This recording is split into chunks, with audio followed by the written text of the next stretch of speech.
Assalamualaikum warahmatullahi wabarakatuh. Oke, pada hari ini kita akan membahas topik terkait dengan prototype atau prototyping. Oke, untuk outline kita hari ini kita akan membahas desain terlebih dahulu, konsep desain yang ada di dalam interaksi antara manusia dan komputer. Kemudian kita akan membahas terkait dengan prototype itu sendiri. Kemudian kita juga bisa membahas terkait dengan metode di dalam proses pembuatan prototipe, yaitu dengan participatory design. Oke, baik, yang pertama desain. Desain bisa kita sebut dia sebagai sebuah solusi terhadap sebuah proses perancangan dari suatu interaksi antara manusia dan sebuah komputer. Dengan adanya desain ini, kita akan memiliki sebuah solusi dalam bentuk produk atau layanan, dan juga dalam bentuk proses, bisa dalam bentuk perencanaan ataupun spesifikasi. Dukungan sebuah organisasi terhadap suatu desain, ini bisa kita lihat dari diagram yang ada di sini.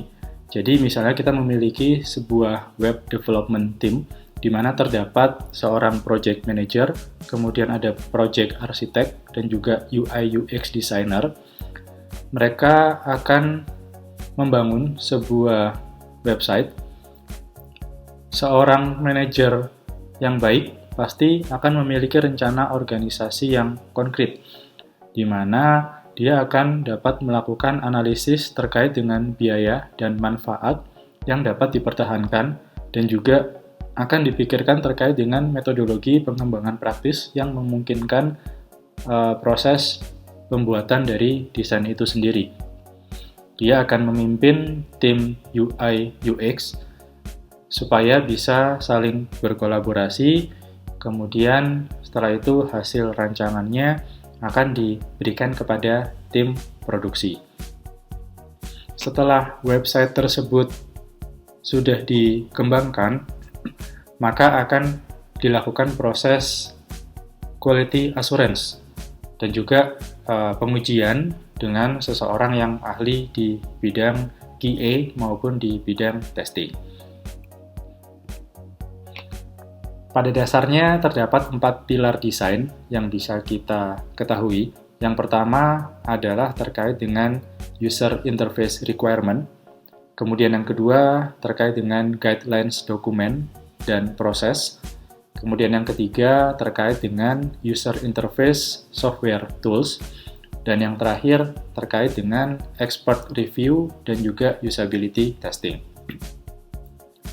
Pada user interface requirement akan dilakukan proses menganalisis dan mengumpulkan kebutuhan-kebutuhan yang akan kita gunakan dalam membangun sebuah desain.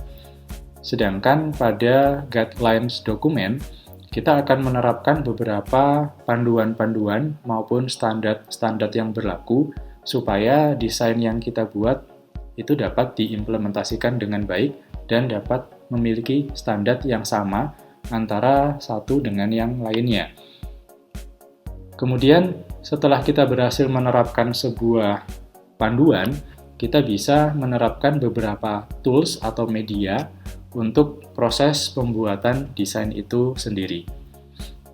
Nah, setelah proses desainnya selesai, akan dilakukan proses review oleh expert, dan juga jika memungkinkan akan dilakukan proses usability testing, di mana tahapan usability testing ini nantinya akan melibatkan user atau calon pengguna dari desain yang akan dibuat. Untuk kebutuhan antarmuka pengguna akan dilakukan proses penentuan persyaratan pengguna dengan jelas, di mana hal tersebut merupakan kunci utama dari keberhasilan dalam aktivitas pengembangan sebuah produk maupun layanan. Kemudian akan dilakukan proses pendefinisian kebutuhan antarmuka pengguna yang merupakan bagian dari proses pengembangan dan manajemen kebutuhan secara keseluruhan. Kebutuhan antarmuka pengguna ini juga dapat menggambarkan perilaku dari sebuah sistem. Terdapat beberapa guidelines dokumen. Jadi setiap project design dia pasti akan memiliki kebutuhan yang berbeda-beda. Tetapi guidelines harus kita pertimbangkan untuk yang pertama, pembuatan kalimat atau kata-kata, kemudian pembuatan icon, dan juga penyusunan grafis. Kemudian juga kita akan mempertimbangkan terkait dengan isu ukuran layar. Kemudian ada input dan output device, ini juga harus kita definisikan. Kemudian serangkaian aksi yang bisa dilakukan oleh user dalam berinteraksi dengan desain yang akan kita buat.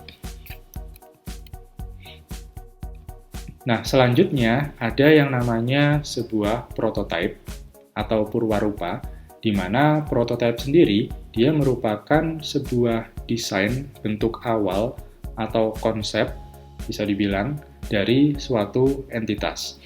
Dalam sebuah bidang desain, sebuah prototipe dibuat sebelum dikembangkan, atau justru dibuat khusus untuk pengembangan sebelum dibuat dalam skala yang lebih besar. Dan dapat juga kita gunakan sebelum proses produksi massal sebuah produk. Oke, mengapa kita membutuhkan sebuah prototipe dalam pembuatan sebuah desain? Karena yang pertama, dengan adanya prototipe, kita dapat menjembatani antara seorang desainer dengan seorang klien. Jadi maunya kliennya apa, kemudian nanti akan diterjemahkan kepada desainer, kemudian oleh desainer akan diwujudkan dalam bentuk tampilan atau rancangan antarmuka. Kemudian yang kedua, hal ini jauh lebih murah dibandingkan dengan kita harus membuat sebuah produk atau aplikasi jadi. Karena untuk mengubah produk tersebut, jika ada kesalahan, itu akan membutuhkan biaya yang lebih besar dibandingkan dengan kita hanya merubah dari sisi desainnya saja. Kemudian yang ketiga, memungkinkan kita untuk mengumpulkan feedback atau umpan balik dari pengguna saat kita masih berencana dalam proses perancangan sebuah produk yang akan kita kembangkan. Nah, ini contoh dari jenis prototipe yang ada. Jadi pada dasarnya dapat dibedakan menjadi dua jenis. Yang pertama adalah prototype high fidelity dan yang kedua adalah prototype low fidelity.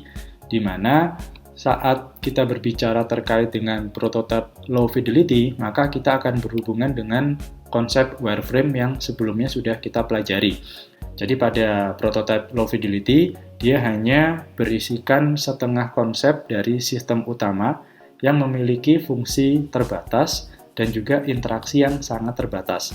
Dia masih belum mengimplementasikan penggunaan warna, kemudian icon, dan unsur-unsur desain yang lain. Yang kedua adalah prototype high fidelity.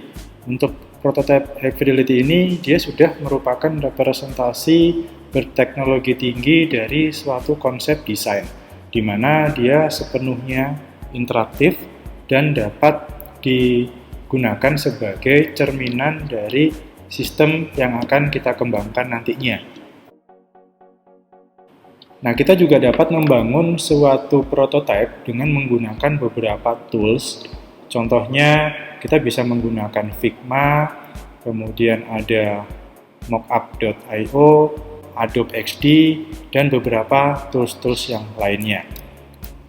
Selanjutnya, ada teori terkait dengan participatory design. Participatory design, dia merupakan suatu teknik dalam membangun suatu prototipe dengan melibatkan seorang user. Teknik ini, dia melibatkan semua calon user, baik itu customer, karyawan, partner, klien, dan lain sebagainya. Tujuan dari kita menerapkan suatu teknik participatory design di sini adalah bisa kita gunakan untuk menciptakan suatu interface atau sistem yang lebih nyaman bagi seorang user.